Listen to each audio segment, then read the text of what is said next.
रविंद्र बाबू, एक सबसे महत्वपूर्ण बात यह है कि जब अयोध्या वाला मामला था और उसमें सुप्रीम कोर्ट के जितने भी, माफ़ करिएगा मैं नहीं जानता हूँ कि इसका कंटेम्प्ट ऑफ कोर्ट है या नहीं है, मैं नहीं जानता हूँ, लेकिन सवाल ये है कि उसमें फैसला देने वाले जितने भी जज थे, उनके रिटायरमेंट के बाद जैसे जैसे वो रिटायर होते गए, वो भारत सरकार में या विभिन्न राज्यों में कोई गवर्नर बने, कोई अच्छे अच्छे पदों पे पदस्थापित हुए।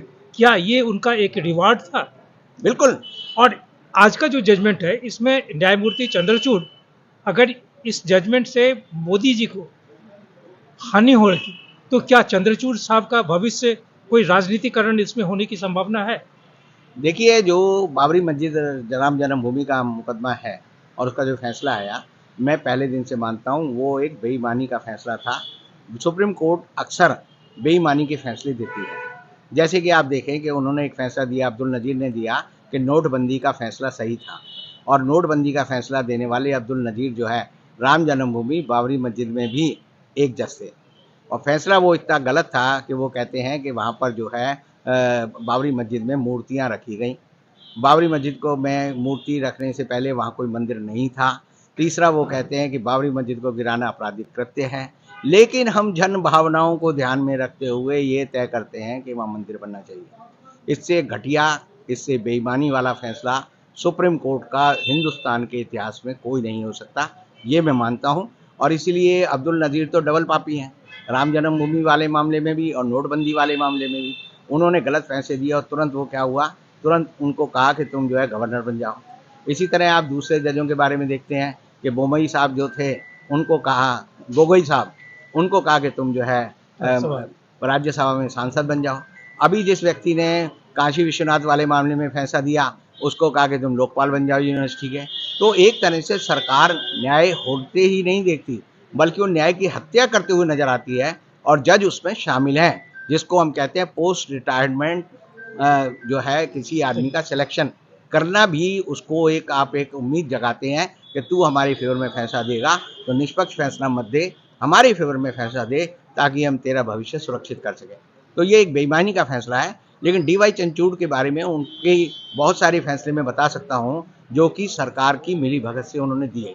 राम जन्मभूमि में भी वो जज थे, लेकिन उनमें परिवर्तन क्यों आया, उसकी एक बड़ी घटना है जो जनता को नहीं पता।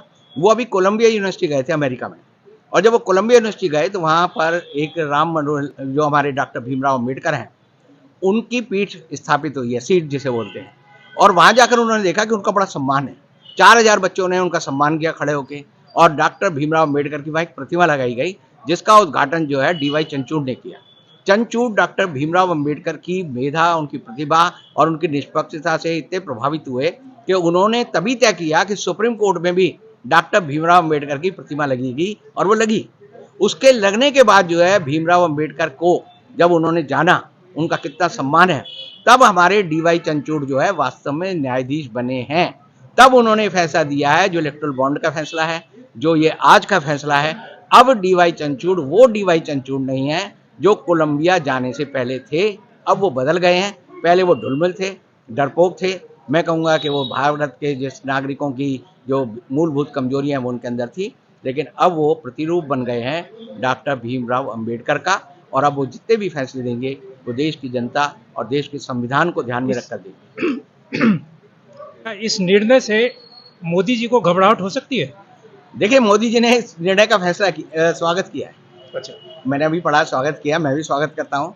लेकिन मोदी जी की पूरी राजनीति लेन देन में, खरीद फरोख्त पर, बेईमानी पर, और उन्होंने जितना दुरुपयोग सीबीआई का, ईडी का, एनआईए का, सीबीडीटी का, इनकम टैक्स का, डीआरआई का किया है, उससे ज़्यादा उनका दुरुपयोग नहीं हो सकता। तो मोदी जी की ये जो लिप सर्विस है, वो सिर्फ जनता को लुभाने के लिए है। दरअसल मोदी जी का आज मन रो रहा होगा कि ये क्या हुआ, मेरी लंका में आग लग गई।